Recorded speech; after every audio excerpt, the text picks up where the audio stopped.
Saludos a todas.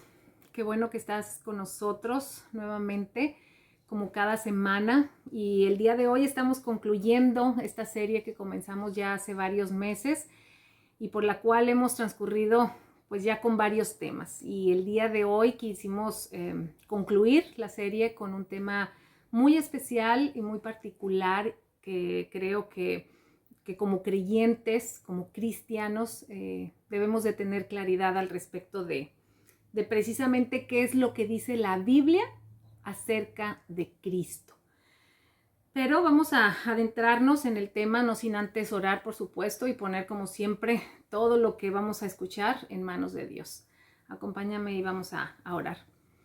Señor, pues como siempre te damos gracias y te damos la gloria a ti de que nosotros podamos llenarnos de esta información, de conocimiento, pero sabemos y estamos convencidas que eres tú, Señor, quien nos ayuda a entender, a comprender y poder acomodar todas nuestras ideas, todos estos conceptos, Señor. Y te rogamos que el día de hoy, a través de tu Espíritu, nos ayudes a que podamos tener claridad acerca de todo lo que vamos a hablar el día de hoy. Te damos gracias y te damos la gloria, Señor, en el nombre precioso de Jesucristo. Amén. Bueno, Cristo es el término griego que quiere decir ungido o en hebreo que quiere decir el Mesías. El término ungido posee varios significados en el Antiguo Testamento, pero todos tienen que ver con la acción de colocar a una persona en un cargo de modo que se le considerara como acreditada por Jehová, o sea, por el Dios de Israel. Por eso es que así se le reconocía a los representantes de Dios en el pueblo de Israel. Es probable que ellos tuvieran o que consideraran una estrecha relación precisamente entre las personas ungidas y el Espíritu de Dios, que el Espíritu de Dios reposaba precisamente en esas personas que Dios había destinado y que Él acreditaba como sus representantes. Y los reyes de Israel fueron particularmente aclamados como ungidos de Dios, en especial el rey David y Salomón. Y es precisamente cuando Dios hace un pacto con David, donde el pueblo de Israel centra la esperanza en la dinastía del mismo David para las generaciones siguientes. Vamos a leer, acompáñame y vamos a leer 2 de Samuel 7, capítulo 7, del verso 1 al 17, donde Dios hace este pacto con David y donde precisamente es donde ellos empiezan como a acomodar esta idea de este Mesías o de este ungido a través de las generaciones que le siguieran a David. Acompáñame y vamos a leer del verso 1 hasta el 17. Y dice: Una vez que David se instaló en el palacio y el Señor le dio descanso de los enemigos que lo rodeaban, el rey mandó llamar al profeta Natán. Mira, le dijo a David, yo vivo en un hermoso palacio de cedro, mientras que el arca de Dios está allá afuera en una carpa. Natán le respondió al rey, adelante, haz todo lo que tienes pensado porque el Señor está contigo. Pero esa misma noche el Señor le dijo a Natán, ve y dile a mi siervo David, esto ha declarado el Señor.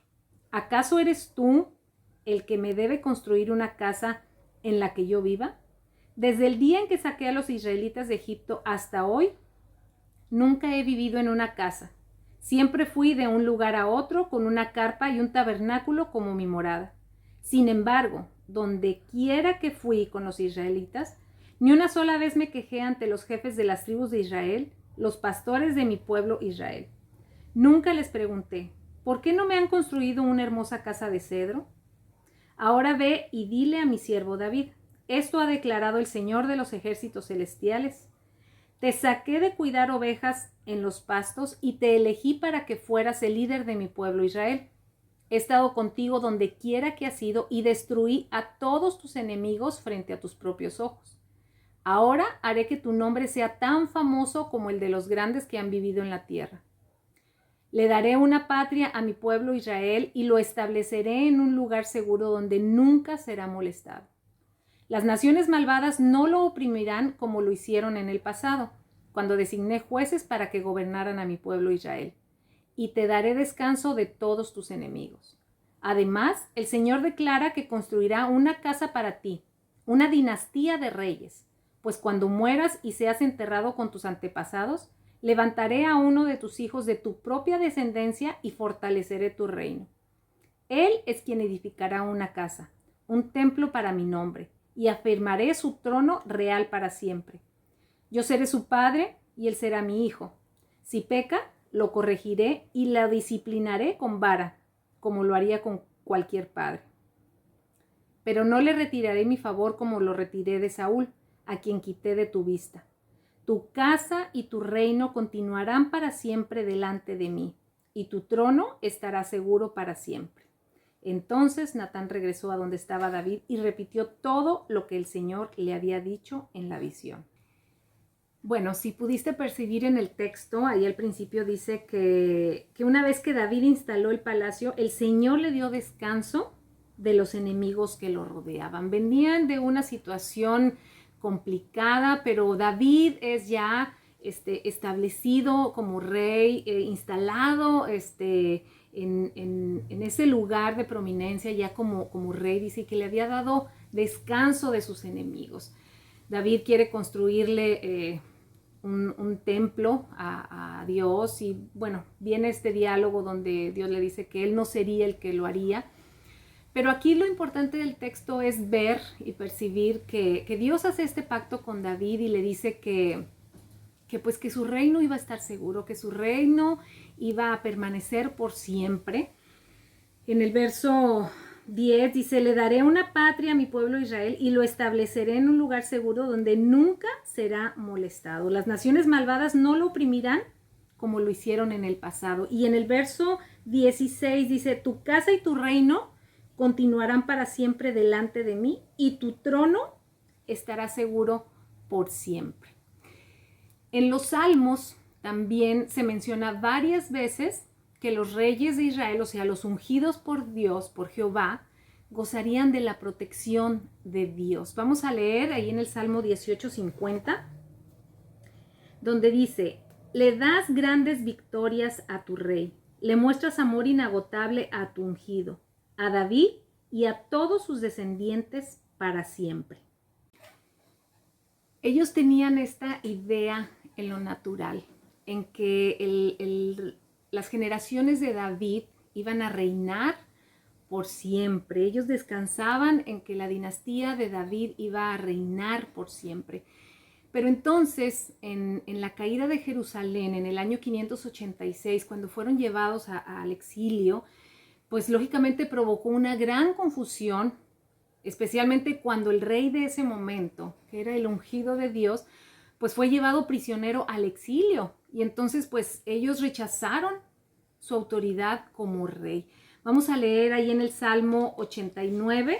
Vamos a estar yendo a muchos pasajes, pero creo que nos harán entender muchas cosas. Salmo 89, del verso 38 hasta el 40. Y dice, pero ahora lo has rechazado y desechado y estás enojado con tu rey ungido. Has renunciado al pacto que hiciste con él. Arrojaste su corona al polvo. Derribaste las murallas que lo protegían y destruiste cada fuerte que lo defendía. Podemos ver que ellos estaban pues conscientes a través de esta situación en el que algo había sucedido, que Dios probablemente estaba molesto y que había quitado a ese rey. Y pues lógicamente esta humillación de la dinastía de David pues desencadenó una serie de problemas para la fe de Israel, porque ellos estaban convencidos de este pacto que Dios había hecho con David. Y pues lógicamente esa restauración del pueblo de Israel, de esa dinastía, se convirtió precisamente en el anhelo de los judíos, tanto en el exilio babilónico como en los siglos subsiguientes. O sea, ellos siempre que estuvieron con esa esperanza. A raíz del exilio de Babilonia, ellos pensaron y estaban anhelando que llegara un nuevo rey y que los restableciera como nación y que él estuviera como rey. Y lógicamente, pues en los siglos que siguieran. Pero después del exilio, los sacerdotes fueron los que adquirieron esa prominencia, ya que no hubo reyes. Por lo tanto, el sacerdote asumió un papel preponderante dentro de la comunidad. Era los sacerdotes quienes de alguna manera pues dirigían o hablaban de parte de Dios al pueblo de Israel. Y en los periodos del exilio y después del exilio, pues las expectativas de la venida de un Mesías adquirieron una importancia fundamental. Y así lo observamos precisamente en algunas de las visiones que los profetas escribieron. Vamos a leer ahí en Jeremías 33 como algún ejemplo de lo que ellos esperaban. Jeremías 33 del verso 14 hasta el 17, y dice: llegará el día, dice el Señor, cuando haré por Israel y por Judá las cosas buenas que les he prometido. En esos días y en ese tiempo levantaré un descendiente justo del linaje del rey David. Él hará lo que es justo y correcto en toda la tierra. En ese día Judá será salvo y Jerusalén vivirá segura, y este será su nombre: el Señor es nuestra justicia. Pues esto dice el Señor: David tendrá por siempre un descendiente sentado en el trono de Israel. Entonces imagínate con estas declaraciones de estos profetas, pues ellos seguían con esa expectativa acerca de un Mesías que los viniera a liberar de la opresión que había comenzado a partir de ese exilio a Babilonia, después con los persas, con los griegos, hasta los romanos, cuando llega Jesús. Todo esto hizo que los israelitas en este tiempo, después del exilio y cuando ya no hubo reyes, que ellos comenzaran a combinar las expectativas del Mesías en dos formas. Primero, a lo mejor como figura sacerdotal, y otra, pues lógicamente perteneciente a la realeza, porque ese era de alguna manera el pacto que Dios había hecho con David. Y entonces, después de este periodo en el que Dios guarda silencio antes de la llegada de Jesús, pues ellos seguían con esas expectativas y ese anhelo de ese Mesías libertador.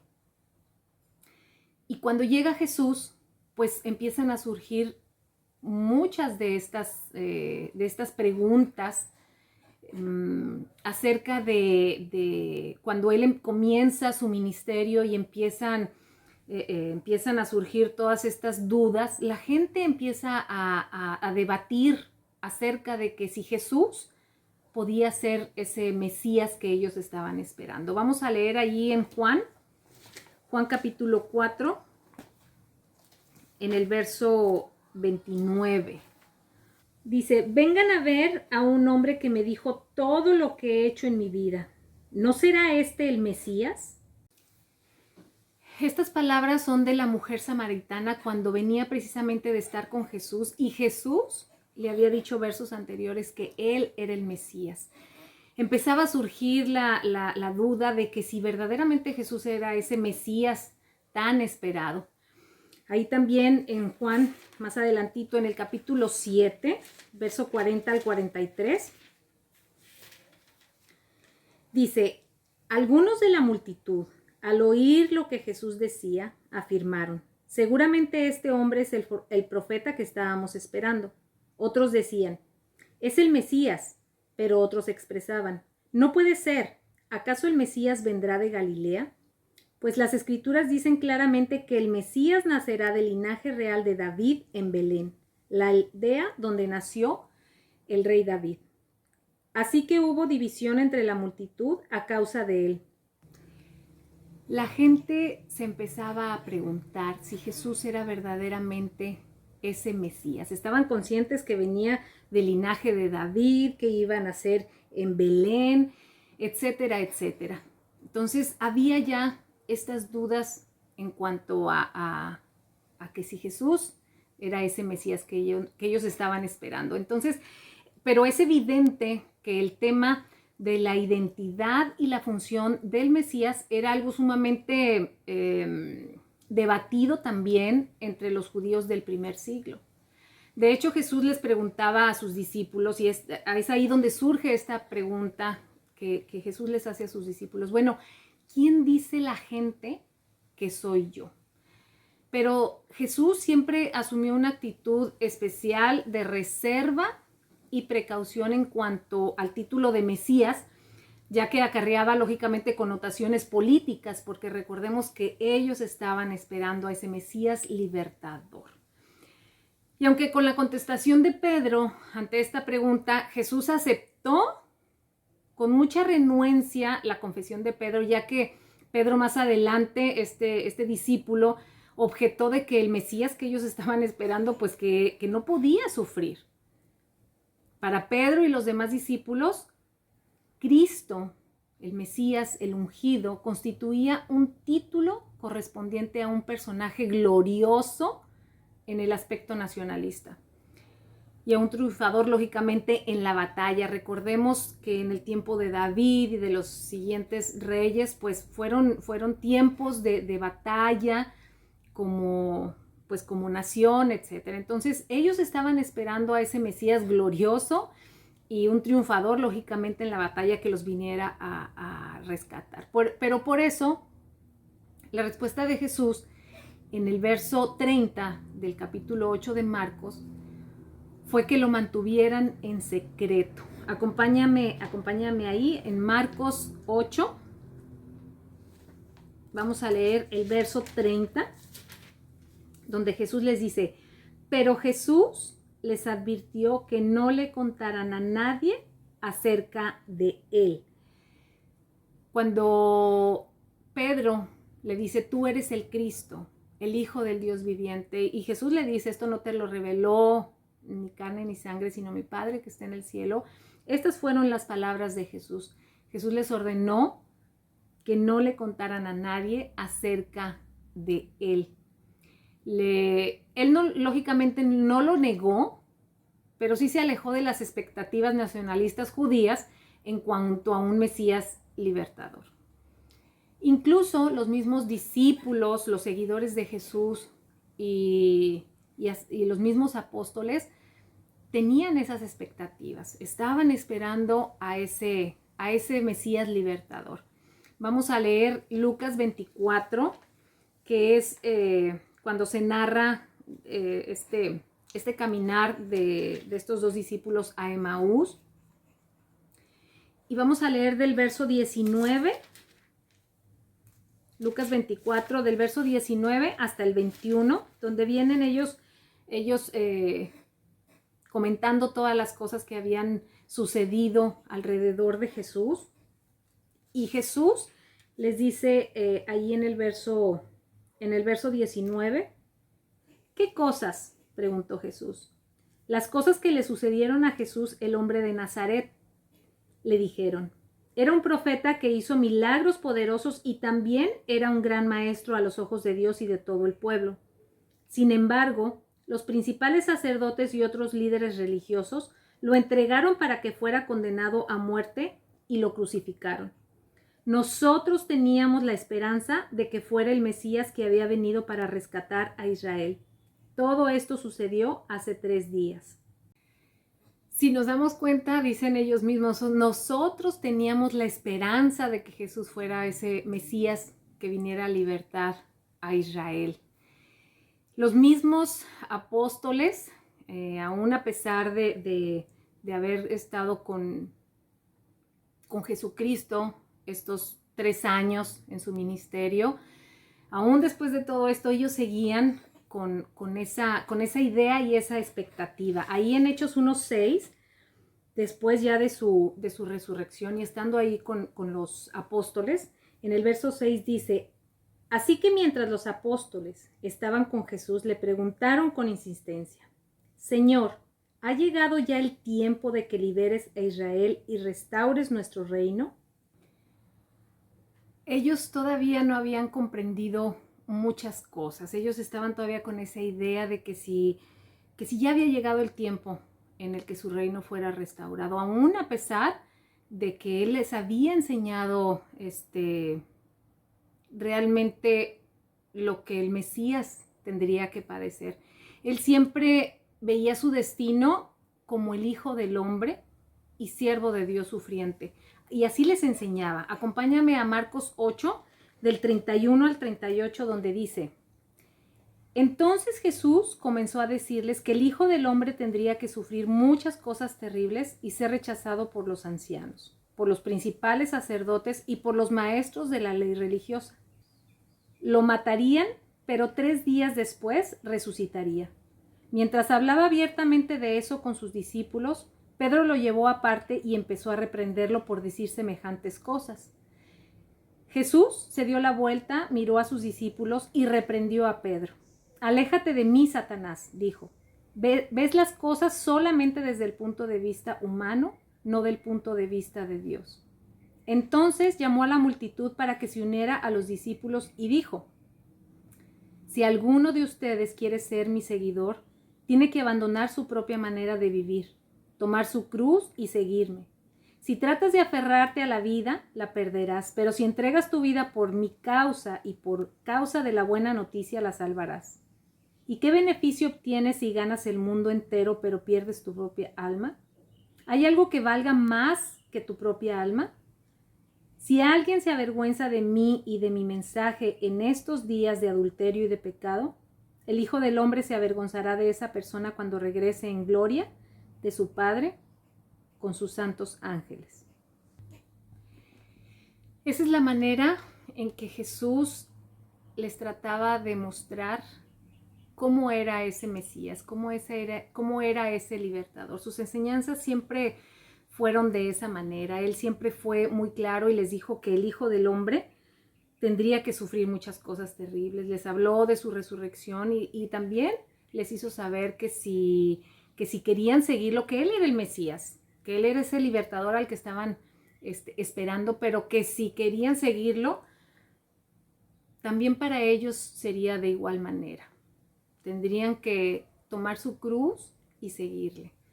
No poner sus expectativas en una libertad como ellos tenían en su mente. Y es por ese motivo que Jesús no permitió ni siquiera que los demonios se dirigieran a Él como el Cristo. Acompáñame a Lucas 4, en el verso 41. Cuando Jesús ya estaba haciendo todas estas liberaciones, en el verso 41 dice, muchos estaban poseídos por demonios, los cuales salieron a su orden gritando, eres el Hijo de Dios. Pero como ellos sabían que Él era el Mesías, los reprendió y no los dejó hablar. Es muy interesante ver cómo Jesús ni siquiera quería que los demonios hicieran alarde de que Él era el Mesías, porque, insisto, el pueblo de Israel tenía las expectativas en un libertador, en un rey que viniera con poder y los librara de la opresión de los romanos en ese momento. Por lo tanto, Él rechazó todos los privilegios y la majestad vinculados con ese título judío.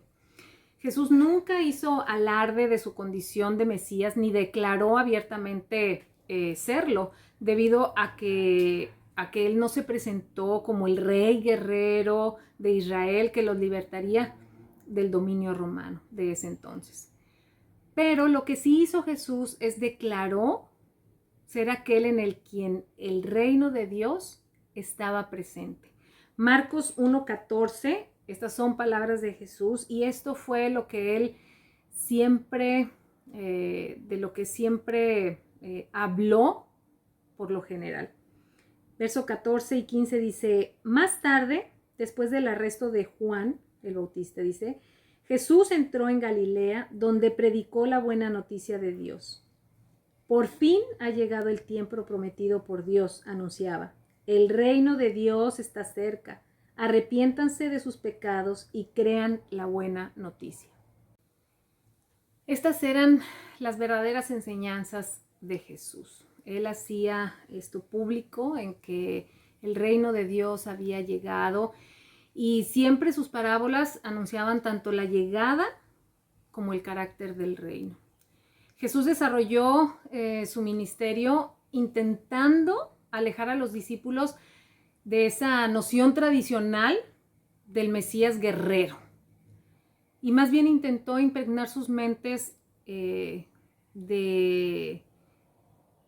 la perspectiva de que el sendero a esa gloria futura incluía atravesar por la cruz acompañada de rechazo, de sufrimiento, quizás también de la humillación, algo muy, muy diferente a lo que ellos esperaban.